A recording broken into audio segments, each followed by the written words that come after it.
Voilà, belle âme, nous sommes dans le deuxième volet du même titre, le vol d'énergie. Le vol d'énergie est donc une pratique que les hommes politiciens, que les marabouts, que les hommes d'affaires, bref, que tout homme avide de pouvoir pratique aujourd'hui sur les femmes ou sur les jeunes gens, on va dire. Et tout ça là arrive pourquoi? Parce que les jeunes gens n'arrivent pas à consulter Dieu pour savoir ce que Dieu a positionné en eux. Il y a une puissance que Dieu met en chacun de nous. Il y a une vérité qui est là. C'est que Dieu ne t'envoie pas sur la terre pour juste t'amuser. Tu as un rôle, tu as un but à jouer. Alors si tu ne sais pas exactement ton rôle sur la terre, mais n'importe qui te prendra n'importe comment et fera de toi n'importe quoi.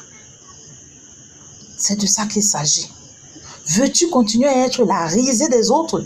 Veux-tu continuer à être esclave des autres? Il faut dire non à ça. Lève-toi dans la prière. Parce que de tout ce qui existe, le Seigneur nous demande de veiller et de prier. Veiller et de prier. Veiller et de prier. Pourquoi tu dois veiller? Pourquoi tu dois prier? Mais déjà pour conserver les grâces que Dieu t'a données. Pour dire non à l'ennemi. S'il le fait une fois, s'il le tente une deuxième fois, sache qu'il aura les conséquences graves par rapport à ce qu'il a fait. Le vol d'énergie, ce n'est pas un petit jeu. Malheureusement, beaucoup de gens sont victimes de cela. Tout simplement parce qu'ils n'arrivent pas à reconnaître l'identité qu'ils portent en eux. Vous saviez, Jésus à 13 ans allait déjà dans les synagogues prêcher.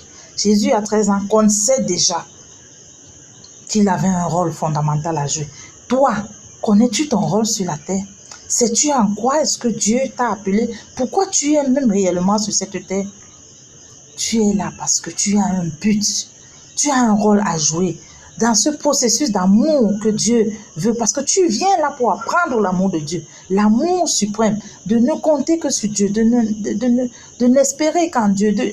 C'est-à-dire que ton tous doit être Dieu. Et entre autres, tu peux donc t'amuser, faire des enfants, travailler, avoir des maisons, avoir des voitures. C'est pas mauvais. Sauf que ne laisse personne te voler ton identité. Ne laisse personne te voler ton énergie. Ne te laisse pas faire.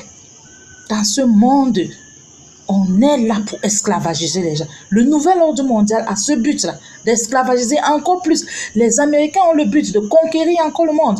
L'Union européenne, l'OTAN, ils ont le but de conquérir encore l'Afrique. Mais quand tu regardes partout, les Blancs ont le but de conquérir encore les Noirs. Qu'est-ce que tu ne comprends pas? Et même en Afrique,